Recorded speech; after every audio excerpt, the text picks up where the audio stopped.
कि किसी किसी के जीवन में पत्नी का आना उसके जीवन का मंगल विधान बन जाता है, उसके जीवन को संवार देते, नहीं संवार देते। अपना प्रारब्ध है, पत्नी का थोड़ी है अपना प्रारब्ध। हम एक रोम कह रहे, ये टूट के गिर जाए, तुम इतने बड़े तांत्रिक हो, हमारा रोम तोड़ दो, तो बस इतने से हम तुम्हें मान लेंगे कि तुम भगवान हो गए। एक रोम नहीं तोड़ सकता।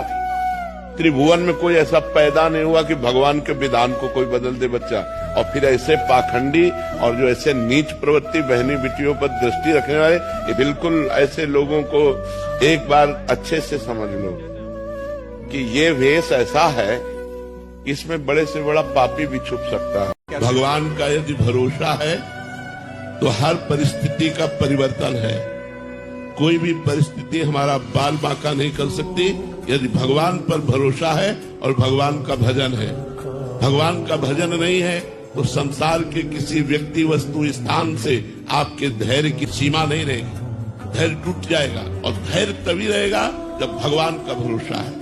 जैसे दो लकड़ियों के घर्षण से अग्नि दिखाई न देने पर भी प्रकाशित हो जाती है, ऐसे जिह्वा में नाम रगड़ने से राधा राधा राधा राम राम कृष्ण कृष्ण हमारे अंदर दिव्य ज्ञान दिव्य प्रेम जागृत।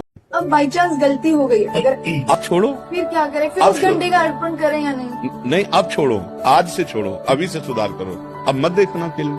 अगर फिल्में देखने की बहुत शौक हो, नहीं छोड़ पा रहे हो, राधा राधा राधा राधा राधा राधा राधा राधा, फिर सब डिलीट होता जाएगा।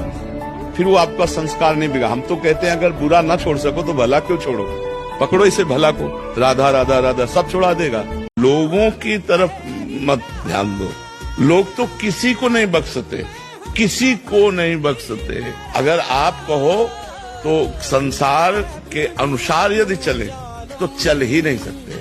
लोग क्या कहते हैं ये मत देखो। लोग तो किसी बात में भी राजी नहीं होंगे। अपनी मस्ती में चलो, लोग कुछ तो लोग कहेंगे, लोगों का काम है कहना। जैसे अब किसी की रात्रि में ड्यूटी है, वो सुबह 4 बजे कैसे उठेगा? क्योंकि वो 4 बजे तो आया है। अब वो नहा धो के तो पूजा थोड़ी करेगा, वो तो चक्क सोएगा 2-4-6 घंटे। वो जब जगे तब सुबह। रात्रि की ड्यूटी कर रहा है, वो जब जगे तब सुबह, वो जब उसे समय मिले तब। मान लो कि किसान आदमी सुबह से पानी लगाना है उसे, तो सुबह से वो माला लेके बैठे कि पानी लगावे, तो पानी लगाने जाए और वहीं राम राम कृष्ण कृष्ण हरि हरि नाम जप करे, और जब उसको पानी खेत में लग जाए तब फिर पूजा आके घर में कर ले। गृहस्थी में पूजा के समय को विभाजित किया जा सकता है। कैसे भगवत चिंतन करते हुए शांत बैठा था, तो एक उनका दोस्त आया, उसने कहा शांत क्यों बैठे हो, कुछ करो। बोले क्या करें? कोई व्यापार नौकरी कुछ ऐसे बैठे क्यों? बोले ठीक है, व्यापार नौकरी करेंगे तो क्या होगा? बोले धन मिलेगा। धन मिलेगा फिर क्या करेंगे? बोले आराम से खाएंगे, शांत बैठेंगे। बोले शांत बैठे तो हैं, शांत बैठे तो क्यों परेशान कर, चल। सबका परिणाम क्या चाहते हो? शांति। वो विवेक में है, वो धन में नहीं है। आपसे हम प्यार करते हैं, आप बोलो हम आपको क्या करें। हमें आपसे कुछ नहीं चाहिए, आप सुखी रहो, आप आनंदित रहो।